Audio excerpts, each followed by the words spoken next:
Ahly are aiming to win the Champions League back to back to back 3 consecutive times, and this will be the first time anything of this sort will happen in African football if they're able to pull this off. But first in their way is Al Hilal from that is Sudan in the CAF Champions League quarterfinal. So we want to preview that game, tell you about both teams for you to know what to expect when the two teams are facing off in the quarterfinal.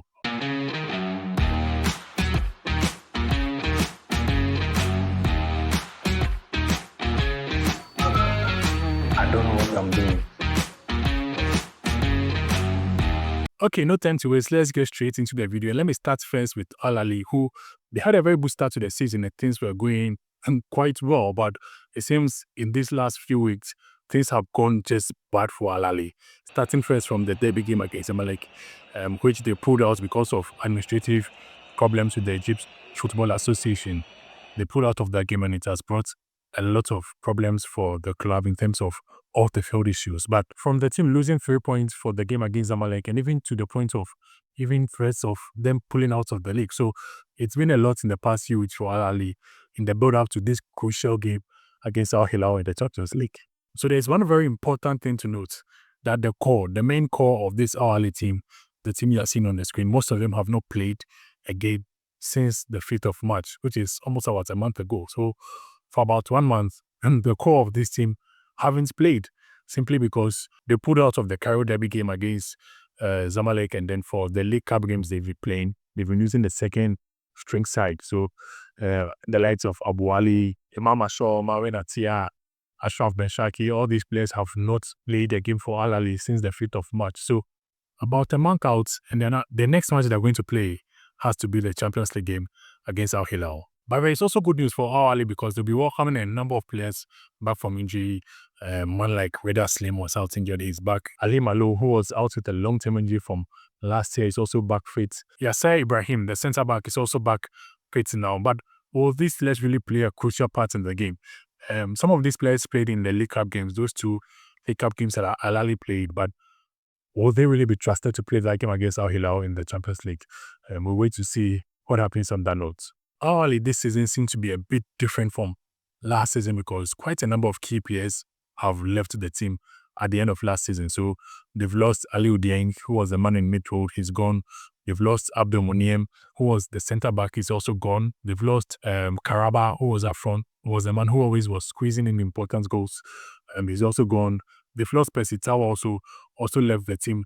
So, I mean, a lot of key players in this Ahly team are no more, which means we have a new set of players who are joining in to actively play with the first team. Ahly finished second place in the group stages, but that has not really stopped them from doing anything because the Ahly will not get into the element from the knockout stages in the Champions League. When you get to this level, that's when you see the real Ahly. So it doesn't really tell much of the story. But if you take from their performance in the league, the last 2 games they played in all competitions, they lost it, even though it was a second string side, a team of a mix of academy players and players who are also coming back from injury as a way of warming them up back into the Ahly team. But they lost both of those 2 games, which was League Cup games. They lost both of them.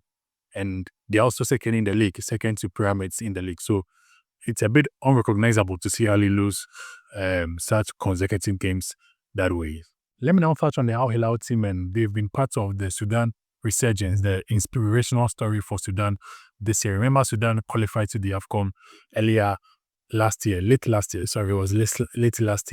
Sudan qualified to the AFCON, and then the Sudanese team also is in contention, is in proper contention to sort of qualify to the World Cup alongside Senegal and also DR Congo. So Al Hilal seems to be playing their part also in the CAF Champions League because for the past 6 years, they were always in the group stages, but they never seemed to be able to get beyond the group stage. But this year, when everything seems to pick up from them, they also finished, not only did they go out of the group stages, but they were top of their group.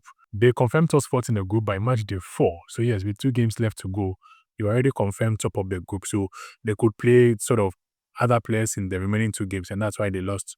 You can see they lost their last 2 games in the Champions League because they could afford to give minutes to other players to also get the experience and also be on the feel of the Champions League. So the Al Hilal story has been beautiful this year. But there's also one very big difference to Al Hilal this year, which I think will count a lot for this game they're going to play against, that is Ahly.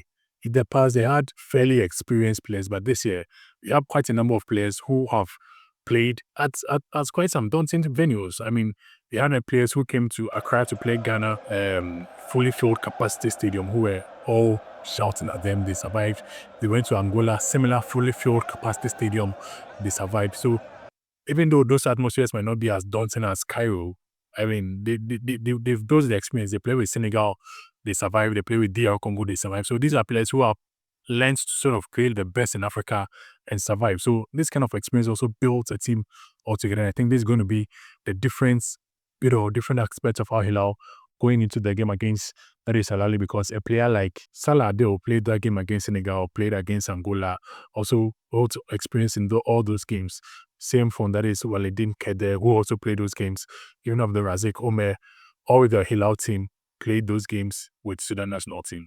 But as this is advantage for Al Hilal, it could also be a disadvantage because, I'm sure ordinarily with Sudan going into the World Cup qualifiers, they didn't expect to qualify for the World Cup. So if they knew they would get maybe third in the group at this point and they are only 1 point shy of the top from the start, they would have been okay. They would have been okay with it. But the circumstance with which they lost the top spots, they were playing against South Sudan in Libya, leading by 1-0 and got considered a last-minute goal, which dropped them from first place to sort of third place. They had built in the hope that at least we should win that game against South Sudan and maintain the top spots. So with Hilal also having a lot of players in this team, is it going to really demoralize them, knowing that they are coming straight into this game against Ahly from playing a game where they conceded in the last minute with almost the last kick of the game, when they could have kept their hopes high of sort of really high of qualifying to the World Cup? They conceded with literally the last kick of the game. Is it going to really affect these Sudanese players who are with the Sudan national team and also play for Al Hilal? But if it's going to affect them, then other nationals in the Al Hilal team will probably dilute the effect of that psychological sort of trauma, because we have Issa Fofana, who is from Ivory Coast, so he's not from Sudan. He's from Ivory Coast. He's been with the Ivorian national team and he's probably one of the best goalkeepers here on the African continent in the Hilal team. They also do have that is Jean-Claude Mugisha, who has really distinguished himself with the Burundi national team. He's fresh from that is scoring a goal and assist in the last game for Burundi. So coming into the game with such a confidence will be huge for Al Ahly, and I'm sure there will be a lot of dependence on Jean-Claude in this game against Al Ahly. There's also Kadim Diaw, who plays for Mauritania. Even Fofana in the midfield for that is Al Hilal also plays for Mauritania. So these are all players who are bringing experience from the national team level into the Hilal team. So it's not like they're a bad team. They are very good setup. And to top it all off, they have this man, the coach, Laurent Bengi, who has been there for 3 years. This is his third year now with Al Hilal. So for a coach to be around for 3 years, he's been able to build his ideologies, build his style, impose his style on the players. And it's not surprising that in the third year, Al Hilal are playing way beyond what everybody expected them to play, finishing top of their group, and now look to go head-on-head with that is Al Ahly.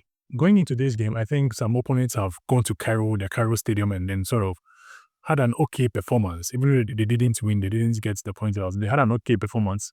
And remember the performance of Simba the last time in Cairo. It wasn't that bad. It was okay. Even the performance of Tifu Mazembe in Cairo from last year, they almost snatched the win in that game. They almost snatched the win that game in Cairo. So teams have shown that it is possible to go to Cairo and frustrate Al Ahly. So the first lane is in Cairo. And I think with the experience of all these Al Hilal players playing at different stadiums in different countries, playing across the continents, and even the Hilal team itself, they've traveled to different locations, coupled with the experience of having to play your home games away from home. It should be massive. But I think the parts which could have been a bit different. If you watch the Sudanese national team playing in Libya, the support was massive. It was massive for the Sudanese national team. So I think Al Hilal can really match Al Ahly in Cairo, especially with all this experience, if they are able to really believe that, we are not feared by the occasion, we are not feared by the Ahly fans, we are not feared by the chant, we are not feared by the noise, we are not feared by any other thing at all. We want to go all in and play football, especially with the experience built. I believe Hilal can pull something out of this game. And my prediction for this game is a 1-1 draw. 1-1 draw, yes, that's my prediction. I'm looking at the experience of Hilal, and I don't think they're really going to get that much faced by this occasion, and they should pull something out of the team, especially considering the situation of Ahly now, where there's a bit of administrative turmoil. Would it affect the players and all that? They should pull a 1-1 draw out of this. Or you can also tell me your prediction in the comment section.